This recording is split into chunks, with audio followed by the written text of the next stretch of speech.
کا اور باقاعدہ طور پر 5 وقت کے لیے سارے مسلمانوں کے ایک جگہ اکٹھے ہونے کا اور پورے محلے کے مسلمانوں کا ایک دوسرے سے ملاقات کرنا، ان کو سلام کرنا، ان سے مصافحہ کرنا، ان سے خیر خیریت دریافت کرنے کا یہ نظام اور یہ جو مزاج بنایا گیا، اس کا مقصد اجتماعیت ہے کہ ہم سب ایک دوسرے کے ساتھ مل جل کر زندگی بسر کریں۔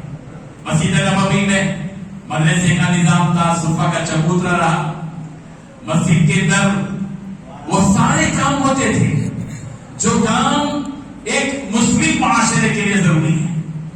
اللہ کے نبی صلی اللہ علیہ وسلم نے باقاعدہ انتظام کیا تھا۔ وفود آتے تھے، دور دور سے وفد آتے تھے، غیر مسلم افراد آتے تھے، مسجدوں میں جگہ دی جاتی تھی، بات سرکار عالم زخم ان غیر مسلموں سے بات کرتے تھے، اس کے لیے جگہ مقرر تھی۔ آج ہمارا تصور یہ ہے کہ مسجد میں صرف مسلمان داخل ہوگا، اور اگر کوئی غیر مسلمان آ جائے گا تو ہم آنکھ پھاڑ کر دیکھیں گے؟ نہیں، مسلمانوں کو چاہیے کہ غیر مسلموں کو بھی اس مسجد کے اجتماعی نظام کے سلسلے میں متعارف کروائیں کہ دیکھیے ہم مسجدوں کے اس ماحول میں یہ باتیں کرتے ہیں، انسانیت کی، محبت کی، ہمدردی کی اور دربندی کی اور ایک دوسرے کے ساتھ ملنے کی اور انسانیت کی بات کرتے ہیں۔ یہ پیغام ان کو اس مسجد کے ذریعے سے دیا جا سکتا ہے۔ ہماری مسجدیں کھلی ہوں جس طرح مسجد نبوی کھلی تھی ساری انسانیت کے لیے، پورے لوگوں کے لیے، اور مسجد کا تعلق پورے سماج سے، مسجد کا تعلق صرف نمازوں سے نہیں ہونا چاہیے بلکہ مسجد کا تعلق محلے کے سارے افراد سے ہونا چاہیے۔ پیارے پیغمبر صلی اللہ علیہ وسلم نے مسجد میں بیٹھ کر بے روزگار کو روزگار لگایا۔ یہ انسانیت، یہ ہے مدنی معاشرہ جو اللہ کے پیارے پیغمبر صلی اللہ علیہ وسلم نے قائم کیا۔ مسجد کو پورے معاشرے سے جوڑا ہے اللہ کے نبی صلی اللہ علیہ وسلم نے، پورے معاشرے سے جوڑا ہے۔ اگر مسجد میں صرف مصلی آتے ہوں اور مسجد میں صرف امام اور مؤذن آتا ہو اور صرف 10-15 مصلی آتے ہوں اور جمعہ کے موقع پر 50, 60, 100, 150 لوگ آتے ہوں اور یہی تسلسل باقی رہے، اس سے آگے ایک اور قدم بڑھنے کے لیے ہم عملاً تیار نہ ہوں تو اس کا صاف مطلب یہ ہے کہ ہم محلے کی سارے مسلمانوں کو دیندار بنانے کے لیے تیار نہیں، بلکہ ہم یہ تدبیر کر رہے ہیں کہ وہ دنیا دار ہی رہے، وہ شرابی ہی رہے، کبابی ہی رہے، زانی ہی رہے، فاسق ہی رہے، جھوٹا ہی رہے، بے وفا بدعہدی کرنے والا بدعہد ہی رہے۔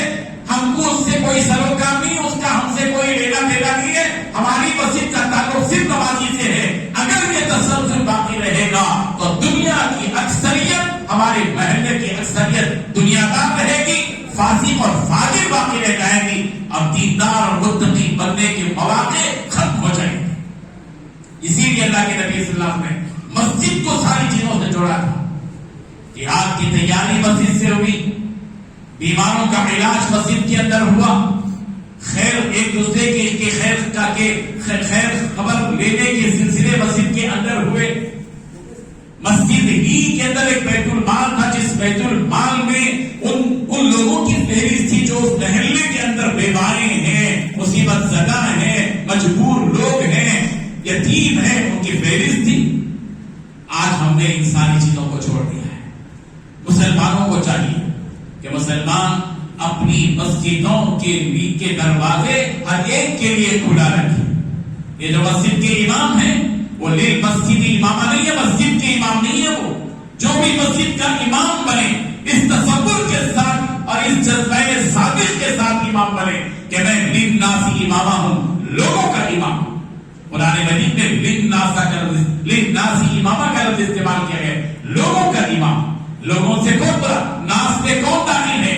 ناس میں نمازی بھی داخل ہے، روزے دار بھی داخل ہے، حاجی بھی داخل ہے، فاسق بھی داخل ہے، فاجر بھی داخل ہے، زانی بھی داخل ہے، حرام خور بھی داخل ہے، مسلمان بھی داخل ہے، اور مسلمان سماج کے مرد عورت بچے بوڑھے جوان سب داخل ہے، یہاں تک کہ اس محلے کے غیر مسلم بھی ہے کہ ان غیر مسلموں کا بھی وہ امام۔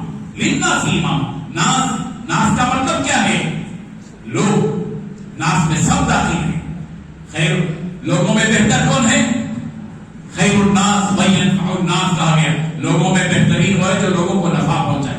مسجد کے امام اور مسجد کے صدر، مسجد کے متولی، مسجد کے ذمہ دار صرف مسجد کے پنکھے اور مسجد کے ٹیوب لائٹ اور مسجد کی لائٹ اور مسجد کی جنبہ اور مسجد کے بیت الخلا، صرف ان کی نظریں اسی تک محدود نہ رہیں، بلکہ مسجد کے صدر کا مطلب یہ ہے کہ وہ پورے محلے کی دینداری کا امام، پورے محلے کی دینداری کا ذمہ دار ہے، اس کو اس کی فکر کرنی چاہیے۔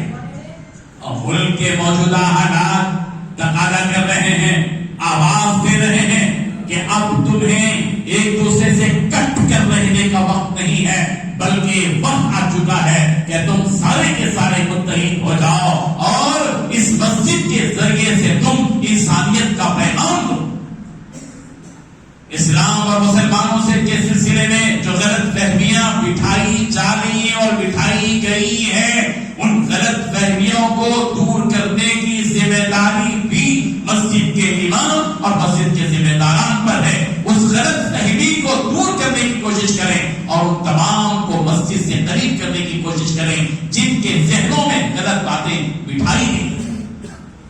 مسجد مدنی معاشرے کی تجدید کا مرکز ہے کہ سرکار دو عالم صلی اللہ علیہ وسلم نے سب کو اکٹھے کیا، سب کو جمع کیا، اور اللہ کے نبی صلی اللہ علیہ وسلم نے فرمایا، حدیث قدسی ہے، اللہ تبارک و تعالیٰ فرماتے ہیں وجبت محبتی للمتحابین فی والمتجالسین فی والمتزاورین فی۔